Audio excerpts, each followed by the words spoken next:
하나님의 말씀, 에베소서 6장 4절에 있는 말씀, 이 앞에 보이십니까?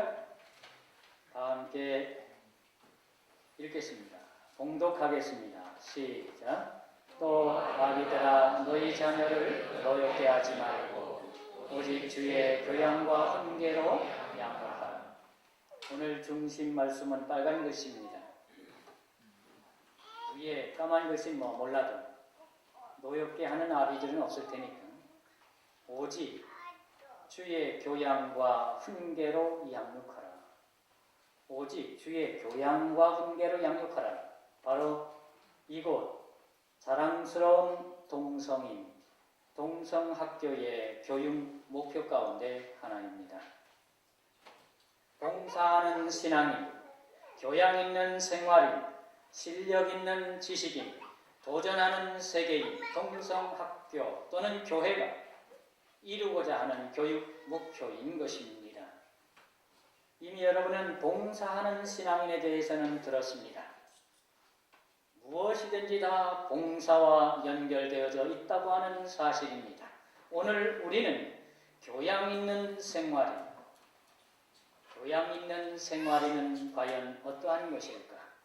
지난주 목요일 수업이 끝나면서 전교생의 신앙 노트, 영성 노트를 검사해 본 결과 안식일 설교를 기록한 학생은 3분의 1이 채 되지 않았습니다.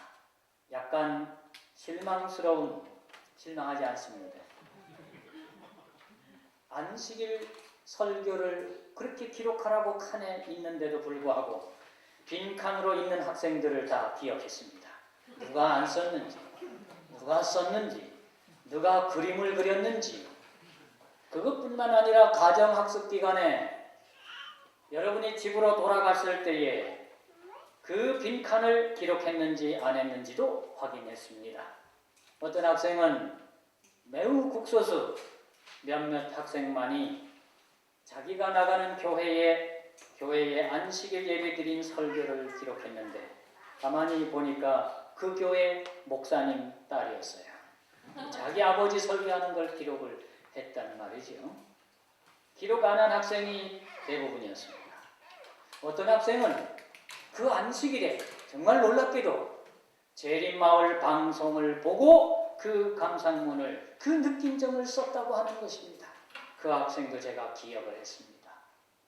영성 노트는 우리가 매 아침마다 주어진 내용을 가지고 느낀 점을 기록함과 동시에 설교의 내용이나 또는 그 여러 가지 관계되는 것들을 기록하는 것이 우리 자랑스러운 동성인의 모습을 보여주는 것입니다.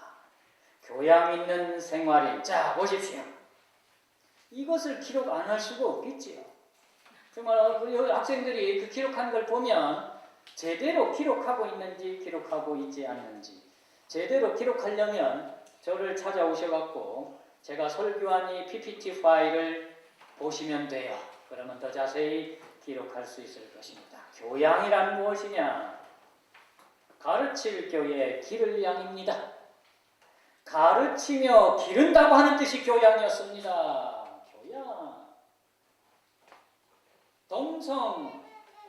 동성인의 두 번째 목표는 교양 있는 생활이었습니다. 가르치어 기른다고 하는 것이었습니다. 여러분을 이곳에 전교생을 기숙사에서 함께 생활하면서 우리는 학교의 공부뿐만 아니라 교양을 배워나가는, 신앙을 배워나가는 학생이기 때문에 선생님들은 이 교양을 가르쳐야 할 의무가 있고 학생들은 배워야 한다고 하는 사실입니다. 학문이나 지식이나 사회생활을 바탕으로 이루어지는 품위 또는 문화, 이게 교양의 사전에 나온 뜻입니다. 교양이라는 단어를 쳐보시면, 교양이라는 단어를 찾아보시면 가르쳐 기름이라는 뜻인데 그 내용은 학문이나 지식이나 사회생활을 바탕으로 이루어지는 품위 또는 문화라고 하는 것입니다. 그래서 딱 보면 이사장님을 딱 뵈면 교양이 있으십니다. 안티플렛을 딱 보면 교양이 참 높습니다. 교양을 쌓습니다. 그런 말을 하는 겁니다. 처음 뵙는 분들을 딱 보니까 교양이 있어요. 교양이 있어요. 왜 이사장님이 교양이 높으신가? 이사장님이 저보다 높잖아요. 나이도 위고. 근데 제게 목사로서의 예를 참 잘 갖춰주세요. 저 등치 크신 어르신이 저한테 인사도 너무 잘하셔. 몸둘 바를 모를 정도 교양 높으신 분. 존경받는 모습. 여러분은 이곳에서 교양을 쌓아야 돼요. 그래서 어디 가든지 교양이 높다는 4월 첫 안식일에 저희 홍보팀이 나갈 것입니다. 그 교회 방문간 그 교회 교인들은 우리 학생들을 바라볼 겁니다. 자기 교회 학생과 뭐가 다른가? 설교 예배 시간에 어떻게 하는지 다 볼 것입니다. 참 이 학생들은 교양이 있구나. 교양이 있구나. 교양이라는 단어를 보다 보니 교양과 비슷한 말이 많았는데 교양과 비슷한 말. 만약에 국어 시간에 선생님이 시험은 안 내겠지만 저는 낼 거예요. 저는 이 설교한 거 시험 중간고사 낼 건데 국어 선생님이 만약에 교양과 비슷한 말이 뭐냐 그러면 품위가 교양과 비슷한 말. 이거 다 사전에 나와 있는 대로 제가 합니다. 사람이 갖추어야 할 위엄이나 기쁨, 품위가 있는 걸 교양이라고 말합니다. 교양이 있다라고 말합니다. 두 번째는 교양과 비슷한 말은 품격이라고 하는 것입니다. 사람된 바탕과 타고난 성품이 품격이 있다고 보는 것입니다. 품격이 있느냐 없느냐. 교양과 비슷한 말 가운데 타고난 성품. 비록 타고난 품격이 성품이 부족할지라도 우리는 교육을 통해서 교양을 가르치면서 바꾸어져 갈 수도 있다고 하는 사실입니다. 세 번째는 지성도 교양과 비슷한 말이었습니다. 새로운 인식을 낳게 하는 정신작용. 학생들에게 다 필요한 것입니다. 식견이 있다. 교양과 비슷한 말이었습니다. 사물을 분별할 수 있는 능력. 이곳에 있는 학생들은 사물을 분별할 수 있는 능력을 갖추게 되는 겁니다. 천연계 속에서 기숙사에서 먹는 100% 현미식을 통해서 분별할 수 있는 능력. 여러분이 어른이 되고 나면 왜 이런지를 알게 될 것입니다.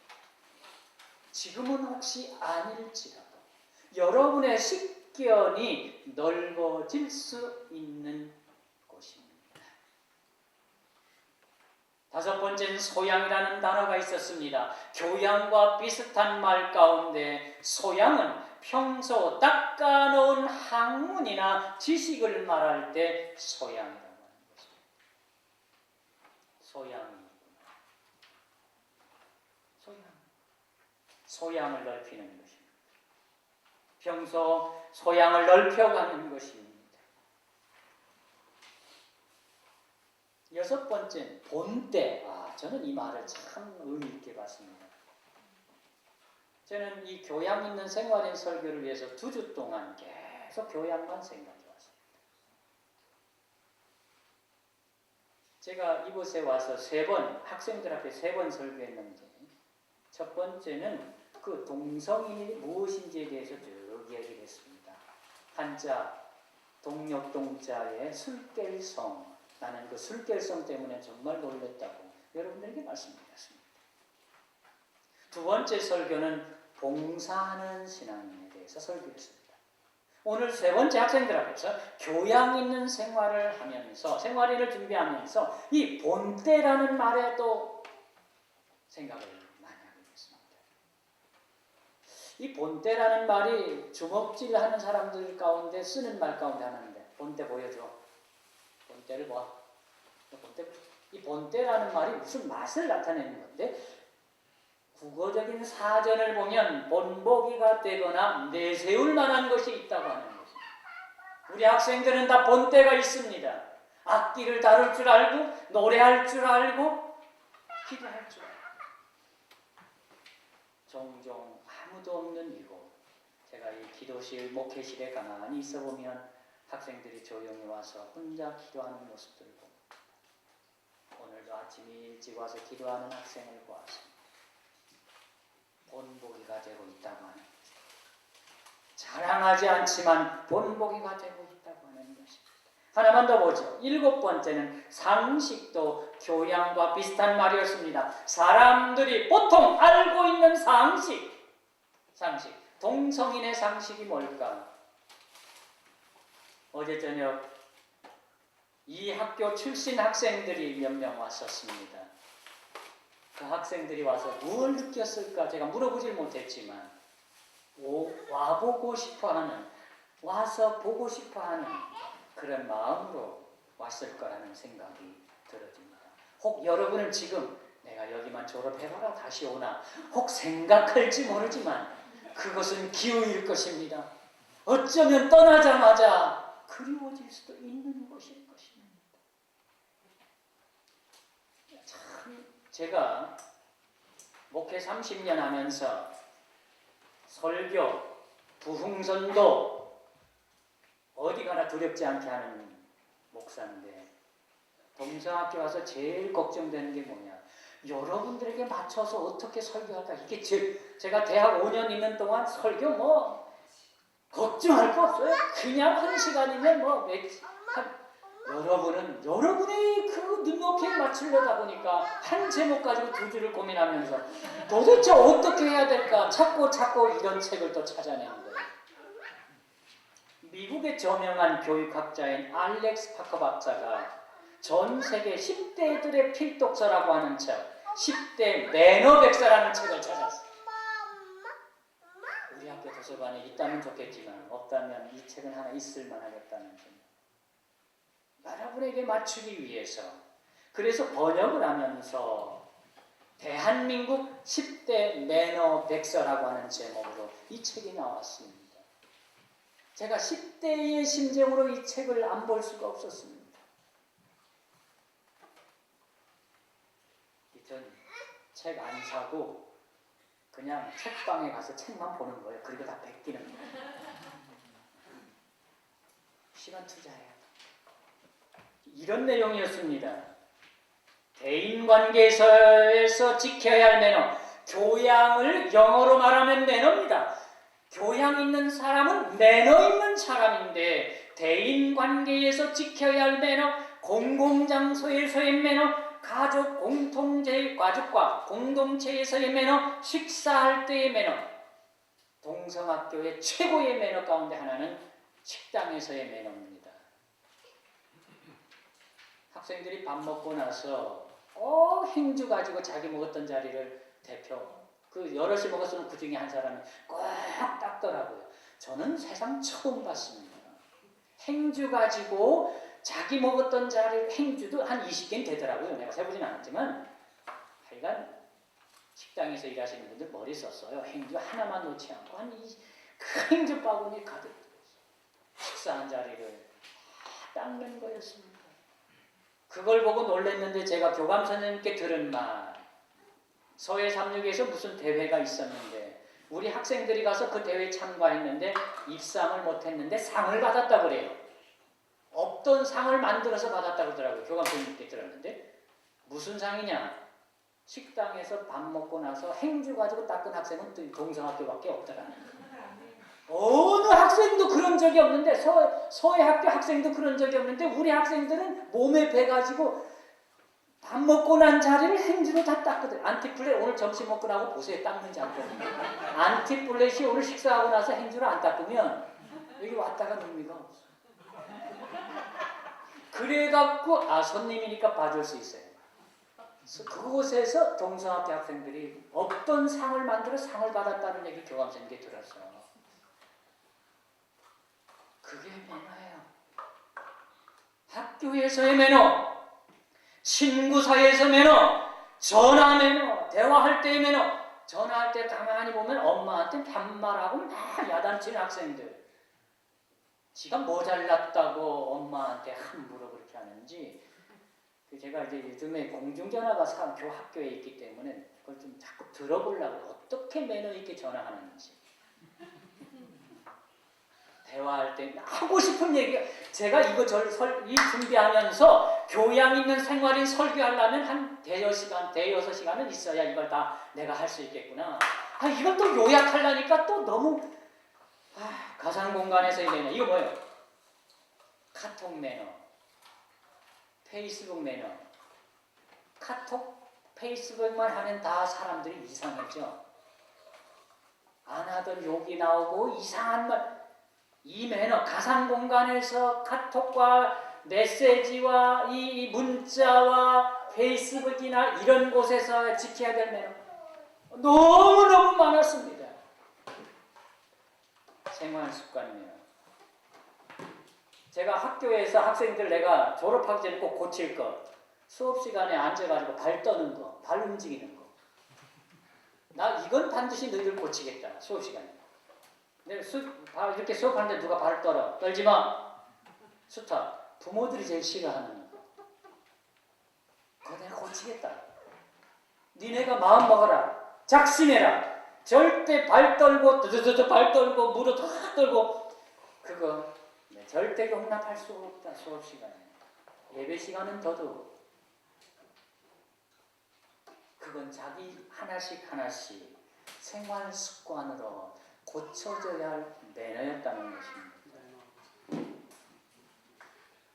감동적인 하나 보겠습니다. 이거 음성 나오게 하세요. 9번. 조금 줄여주세요. 그녀의 지정성.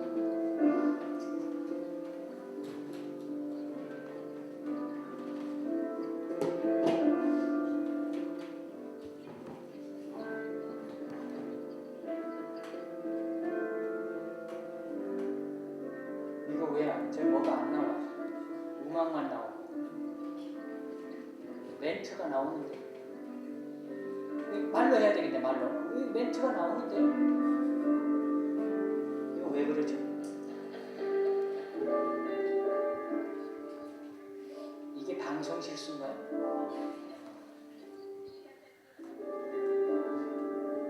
아니 말이 나와야 되는데 말로 할게요. 그냥 말로 할게요. 이거 좋은 멘트인데 이런 사고가 이것도 이 주차 아파트 주차 문제가 생겼습니다. 정말 막 주차 때문에 싸우고 있었어요. 서로 뭐 이해할 수 없습니다. 왜 멘트가 안 나오는지 음악은 나오는데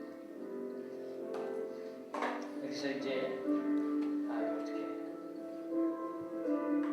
그림만 봐도 알아요. 어느 날 언니 집에 동생이 차를 몰고 왔습니다.